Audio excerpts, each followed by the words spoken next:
Gaffer, it seems like ages since the Dagenham game, with missing the game last week. Have you used the week wisely? Yeah, we have. I mean, it's been a bit of a respite because obviously, we've been struggling for training facilities with this weather front that's come in now. It's had a real adverse effect on where we can go and where we can't go. So we're working hard behind the scenes to get some training facilities. The game was called off around about 4:30.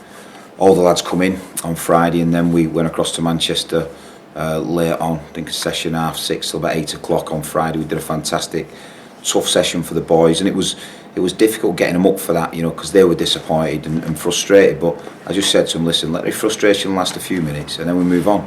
You're then planning the Wycombe game ahead of that. So we started really the planning for Wycombe, Friday night after the game was called off. There was nothing we could have done about that. It was real incredible weather that hit, the northwest on Friday night, and I think listening to all reports, if we'd have played it on Saturday, the game was probably on, and I did think more games would have been called off Saturday. So we've lost a bit of ground, but we've got the match rescheduled, and it's another one to look forward to. So no, we've had a fantastic training week, and a real high tempo, high concentration and high performance week. Is your biggest problem now somewhere to train? I think it's been from day one. We've got an area, and it's part of the remit to really want to develop players, and I think we've shown great form in that. I think it's been prolific in terms of what we've done without having a training pitch. I really do. I can see the development of Nathan Cameron. I can see the development of nearly every single player who's come to the football club, and that pleases me. That the 4 or 5 lads who train with us on a regular day in the youth team are all developing fantastic. So we're really having to struggle through it, but you just get through it. You make sure that you get that training venue. It's difficult at times to train on 4G and 3G because lads can't do it 2 or 3 times on a bounce. So then you've got to look at doing different strategies. But we've got on with it. But it's going to be the Achilles heel because we definitely need somewhere consistent to train. It's great for a few weeks, and then the lads we're getting on loan, and lads like Popey and Alamadab, and real top iron performers. They want to come and they want to see and have a rhythm to the work, and that can be difficult at times. So not one of them have moaned about it or got on with it, but this weather has really took a battering on lower gig where we've been, and it's unfit for purpose. It's been unfit for purpose quite a while, but I've made sure the group of players get on with it. We've made sure we've motivated the staff, motivated the players, and really got some fantastic training sessions. It's more or less still the same problem that Graham Barrow had when you was a player here. Where do we train? Yeah. It's we did down at Goshen. I think they tied up Goshen. Then they invested a little bit of money into lower gig, and I think it's like any pitch. You've got to be able to rotate on it. You've got to be able to move your sessions. We have really high intensity, high impact days, and the ground does get chewed up. But the chairs, looking into that, and we thought we'd found the answer at Bury Grammar, but it's not proved to be so. So a year on, and we're still in the same position, but. Behind the scenes, the church trying to look for that training ground that will suit what we're trying to do and give us a base. I think that's the main thing. We've gone the other side of Manchester. You're travelling 30 minutes once you're in work to go to the other side of Manchester. Sometimes 45 minutes getting back. From South Manchester. We've been over to Bolton today, and they've been absolutely fantastic with us. The Bolton staff, the ground staff, the coaches in there. It's brilliant. So we've had a fantastic day over there today. We utilised another Premiership training ground the other day. I put a call into Gary Boyer to try and use Blackburn's, and it's people in the northwest trying to do us favours, but they're good people, and up to now we've managed to get some good training sessions on. Your biggest problem is lower gig. You used it once, and with this weather, it's out for a week. Yeah. You go on it and you give it, you do a session on it, and then you've nowhere to train for a week. We've got 3 or 4 injured lads coming back at the back end of their fitness regimes, and you've nowhere for them to go. They cannot go on 3G or AstroTurf, so you've got to find grass pitches for them.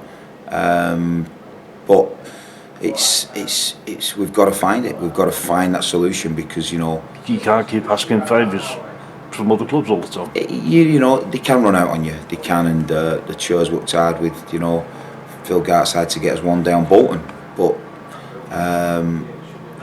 it's if you want to develop players and you want to have a business, it's like an architect not having a drawing board. It's like someone who's independent on an office not having a computer. Do you know what I mean? It's that important. It's my office. It's where I go to work every day. I love being on the training ground. I've got fantastic coaches, fantastic support staff, and as a team we enjoy the nuts and bolts and the training. Is something that we pride ourselves on, and I think Courtney Doofus has done an article on it that what he learnt when he come here and we learned for a month. It's a good environment we set, God. And it's something I'm really proud of, and something that motivates me daily. Getting on that training ground with them players. So it's key. It's key to the medium and long term success of what this plan is. After the Mansfield game, you said something about the pitch. You said the pitch is gone. What do you mean? Is it that bad? Oh, it's last year it was flat. There wasn't as much grass coverage, but it was flat. That is one thing that we got it down to ground zero and it was flat. This season, because of the undulations and just the way it's reacted to settlement, then it's everywhere, and it's quite evident. It doesn't take a genius to work out that the ball doesn't roll through on it. It's bouncing, it's bobbling. You've got to have an extra touch. We're start of the season, particularly the Bolton game and the Carlisle games, where you've got fantastic pitches and beautiful coverage. You can play one-touch passing, you can place the game to our ball speed and our tempo. So that's something that we've had to modify in training. We don't do one-touch now. We've got to move to more of a slow-paced game. But that's modifying, that's adapting to the environment. But certainly, the pitch that's gone down, it's not reacted in the way that I think we all thought would. Is it a case of it needs more time to settle? It needs more time to bed in? Maybe it's in a transition. Maybe it's a new pitch that it look good in 3 years. You know what I mean? And might have more coverage in 3 years. But it's visible to everyone, not just to me, that it's not what it says on the tin. Do you know what I mean? And Mike, he works day in, day out to try and improve it and try and make it better. And I'm gutted this year that he won't win the Groundsman of the Year, because he's the work he puts in is quite incredible. But it's not in the right state for where we should be. Injuries, where are we? How far have we gone? We're all right. We've had a real positive couple of weeks. We've still got Keel out, maybe train with us towards the early part of next week. Pablo early to middle part of next week. So two big players there that'll join the squad. Nards has been training this week and he's got himself up to a decent spec, and he'll be in contention for Saturday. He's had 1 or 2 days where he's done really well. So that one's a little bit sooner than we thought. Delighted to have Nards back, in any capacity. And then just Joey Thompson with his hamstring that's definitely improving and towards the back end of next week. So 4 players who's been out, and to be fair, in my time here, on average we've had 3 or 4 players out. That's just par for the course. If you went down, apart from Man United who's had a real lot of injuries, par for the course is usually 20% of your squad will usually at some stage through the season you'll have 3, 4, maybe 5 players out injured, to balance the squad off. But it's giving me an opportunity to step the young lads in, Burge and Posher and Dodds and Foldsy, one of the first years, and Rudds, and it's fantastic watching them come into the squad and do well. So You know, even though we've had a few injuries of late, you know, the opportunity for the young lads to come in has been fantastic. You still have the bodies there. Good bodies, you know, good bodies, and they wasn't physically ready to train with us at the start of the season. We put them back into, you know, Kiddo's programme, and with his training programme and Jamie's fitness work, you know, they do a lot more fitness work now, and strength conditioning work and power built stuff, and they've really come on fantastically well. So they can join in, you know, in training and not look out of place, and that's important because the first team players won't allow them to give the ball away. They won't. It's a completely different emotional attachment from training with the kids, where you're allowed to get away with a little bit, but you know, when the senior pros are coming after you for giving the ball away that could see to a goal, then it's a different environment, and it's a tough environment. A couple of new faces. I'll start with the new keeper, Nick Pope. What's he going to bring? I think, you know, you look at his form at York and you look at his stature. You know, he's 6'5", but his upper body's superb. He makes really, really strong saves. He's got a strong upper body, and I've been massively impressed with him. And again, the phone call that I took with him to get him here, within 2 minutes, didn't have to really sell what we were doing. He listened for a couple of minutes, and then, right, when can I come up? He come up within an hour, set off from London within an hour. He was here, he was settled in the hotel, and he wanted to make that move, and straight away, no hesitation whatsoever from the boy. Charlton's part in it was outstanding. You know, Ben Roberts, the goalkeeper coach, has got a real vision for the player and how to turn him into a top elite goalkeeper. That was my next question. They've got a real laid out plan for his future. You know, Ben, you know, you can see that he's got an objective for this keeper, and I understand why. After working with him 10 days, you know, he wants to learn, wants to get better, wants to get out there, wants to play, wants to make himself a top keeper. So, you know, I'm delighted to work with him, and just a massive thank you to Charlton for using us as a stepping stone to give him that opportunity to become the keeper that I'm sure he will be. He's got a stature about him. He walks in a dressing room, and in games he does not want to get beat. You know, it's a personal insult when a goal goes past him. And yeah, I looked at his form, obviously close on last season, and then from a bit of a distance this season. And I didn't believe we'd have the opportunity, you know, when he's been in the team this season, to get him. But we kept plugging away, and eventually got him. And you know, it's a fantastic signing. You spoke of injuries briefly. Has Schwan still got the knock? Schwan's ankles, yeah, still not settled down. He's still not in training with us. He joined in early on last week, and the training exercise he did, it just didn't feel stable. So, you know, Schwan's still coming through, you know, that injury that he's had, and but again, you know, Jock's come in, and Rhodes has come in and done fantastic, you know, in the training, the exercises, and the first team are having him. The players are really having his persona and the way he carries himself. So again, you know, Schwan coming out of the training programme has allowed Jack Rhodes to come in and sparkle. Joe Riley, from looking at reaction and more than anything from Bolton fans, signed today on a 2.5-year deal. How'd you get Joe Riley in on a free?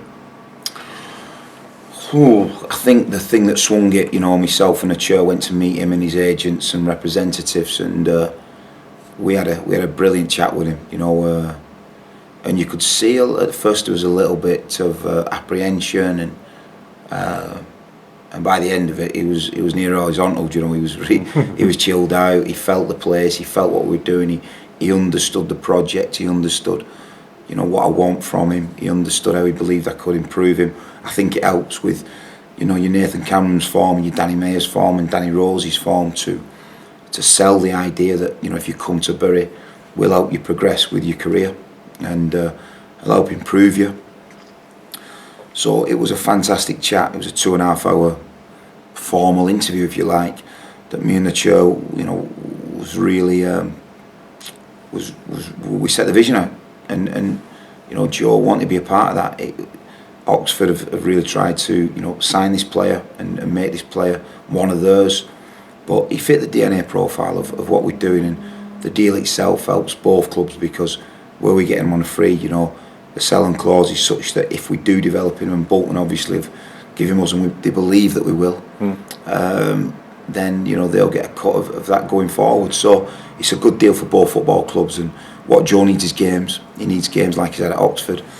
I think he's done 28 games this season, and there's only 4 that he's not completed. You know, so he's in a rhythm of work where we got some loan signings in early in the season, and it's something I'm speaking to quite a lot of managers about, that they're just not up to speed. You know, with the lack of games and experience that they're having, you get them in from the 21s and they're not up to that speed. It takes them 4 to 6 to 8 weeks to get up to that level. Courtney prime example. Courtney and Mills and Adi White, you know, guys who, if they're not in a rhythm of work, then it does take them time. Adam Alab, you know, it took Adam 3 or 4 games to find his football feet. So you know, with Joe, we looked at that, and we looked at his form, and we looked at what he did at Oxford. But certainly, as an aggressively attacking fullback, he fits the profile of what we're after. And I go as far as saying it's the first specialised right back we've had in since, you know, the days of Picks.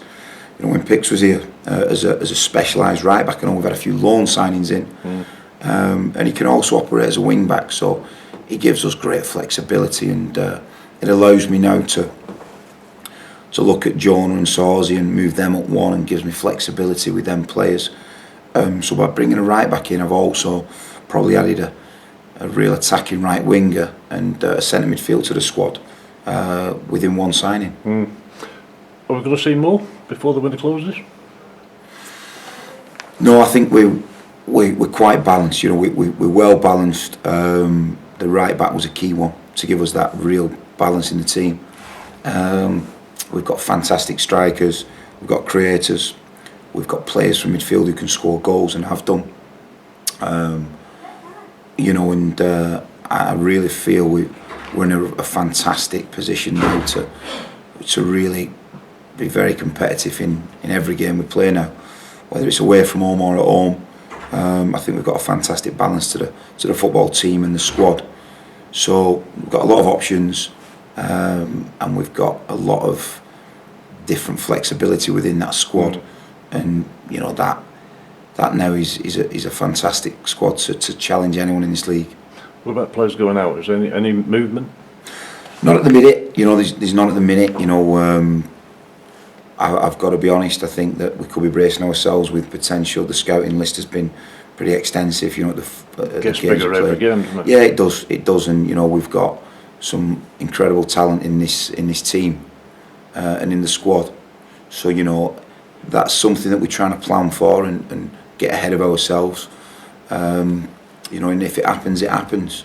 We're a football club that you know, gets 3,000 fans, core fans. The travelling support's fantastic, but the 3,500 fans core support, you know, doesn't support the business plan. So, you know, if you've got to develop players and sell them, then that was the remit before I come in. I knew that. That's been the remit for years, surely. Well, it's not though, has it? You know, it might have been the remit, but it's not happened. It's not happened. That's quite clearly evident that that's not happened at this football club. Everything had come to a standstill. You know, the players that we're actually recruiting, the DNA profile of them. And developing from youngsters. Yeah, young, whether it's Danny Mayer that we've, you know, brought in, or Alan Mope that we've invested in. You know, we've now got to invest in them players to, in terms of development, to really put, you know, pounds on what we've bought them for. We've got to make them assets to the football club, and the football club's not had assets, you know, since Colin Kazim, Simon Whaley's, you know, and Dave Nugent. So you know, the chair and myself have set up this plan and this clear vision on what we need to do and what we want to do. Did I think it'd be this quick and people coming in this soon? Probably not. But we're going to have to deal with probably embracing that fact probably sooner rather than later. What about progress? Are you happy with progress in what, just over 12 months, or does it still frustrate you? Is it fast enough, or is it slow, too slow? Nothing frustrates me. That's what I do know. You know, I think it's been prolific. What we have turned around on the pitch. People want success, but that's modern society. You know, that's, people don't save up anymore. People, you know, they'll spend it on a credit card. They'll spend it monthly. You know, I was taught to save it up and then buy the car, save it up, then buy your football boots, do your paper round, do your milk round, and then you can buy your boots or you buy your shin pads. Save up your Christmas money to buy something. People don't want to do that anymore, God. That's society, that's the world we live in. Get it fast, get it now. It's got to happen tomorrow. Unfortunately, what we're trying to do is football club. I don't believe that we can make the progress that we all want so quick. You know, and if that's, people don't want to hear that, don't want to hear that. But I'm a realist. I know what we can achieve and what we can't achieve. We've made certain mistakes that we're making up for. But, you know, we're certainly on course to be as competitive as we can be this season. And like anything, you're working in financial restraints, you know. Contrary to the beliefs what are out there, you've got to work in financial fair play, and you can only spend 55% of your turnover. That's what we've done. So it's quite incredible where the stories come from, how fast we can be propelled, you know, into the uncharted waters. But, you know, there's a desire to get there, and a real desire to get there from the chair, the board, myself and the supporters. And if we stick together, we'll get there. How fast that journey is, I'm not too sure. But what I do know is that there's an insatiable appetite to get there. Moving on to Saturday then, Wycombe. Tough game, or is it just the next game? It's the next game, without a doubt. You know, Wycombe will come in full of confidence, and rightly so. They've got a fantastic home record and a fantastic away record. The job Gaz has done down there is been spectacular. You know, it really has, from where they was last season to what they've achieved this season, and they've really got a fantastic momentum behind them. But they come into our patch, they come into a place that, you know, we don't lose many games here, and they come into a place that we're fantastic at home, and we know our jobs. We'll concentrate on what we do, because when we're good at what we do, we're very good at it.